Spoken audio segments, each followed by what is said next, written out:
Hey everyone, hope you're doing well. Today we're going to be discussing what is happening with inflation and what's happening with interest rates. If we haven't met yet, I'm Adam Vernon. I'm an investment advisor representative with Vernon Management Group. We're a family-owned investment advisor firm located in Richmond, Virginia.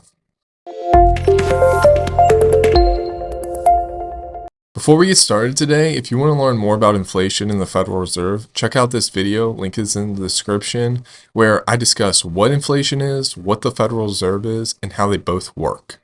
Okay, so let's start off simple. What is inflation and what is the Federal Reserve?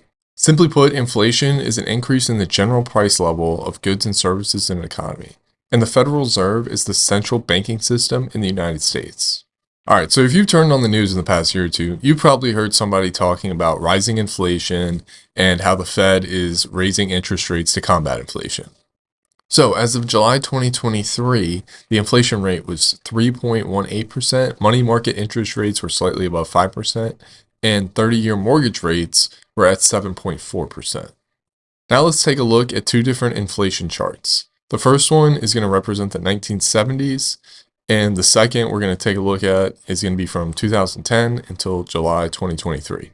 Okay, so here's the first chart we're going to look at. As I said, we're going to be focusing on the 1970s here. So we start off in 1970, inflation is slightly above 6%, and it drops down, to 2% around 1973. Then we're above 12 in 1975, comes back down, and then by 1980, we are up around 15 to 16%. And you got to remember what I said before. Inflation is caused by people borrowing and spending money. All right, so it's important to remember that the Federal Reserve battles inflation by raising interest rates. And as a result, what happens when they start raising interest rates is borrowing from consumers and businesses slows down and spending slows down. So when you get these big spikes of inflation, that's because it's resulting from a lot of borrowing and spending. The Fed, in turn, starts raising rates and inflation drops. And then again, they lower rates and then you have more spikes of inflation. Okay, so let's switch over to a present day chart. This starts in 2010, but we are going to focus on 2020 till July 2023. Okay, so what I want to focus on here is this big curve right here in the 3-year period. So starting in May of 2020, inflation is at 0.12%, very low. And then by June of 2022, it's at 9.06%, and that's the peak. And now in July of 2023, we're at 3.18%. Okay, so the reason interest rates are so high right now is because the Fed was reacting to this big move up in inflation. It was pretty quick, May of 2020, and then about 2 years and a month later, we're at 9% from 0.12%, so almost a full 9% increase, right? So when the Fed starts raising rates, it takes a while to react, but at a certain point, people stop borrowing money and there's less spending. So we start to see bigger and bigger drops of inflation. So in September, it's down to 8.2. By January 2023, we're at 6.41. And now in July of 2023, we're at 3.18. Now, that's a pretty significant drop in inflation. We're almost 6% off the high. But this is a pretty natural cycle in our economy. If inflation starts to rise, the Fed starts to raise rates, and then in turn, inflation drops, the Fed lowers rates, and the cycle starts over again. So, what does all this mean, and how does it affect you?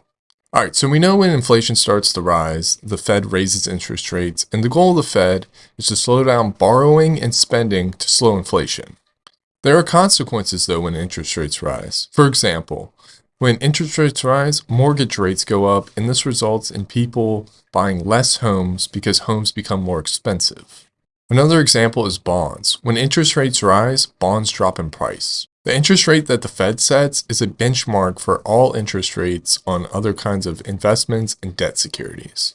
This is why when the Fed raises interest rates, the demand for bonds decreases because bonds pay a fixed amount.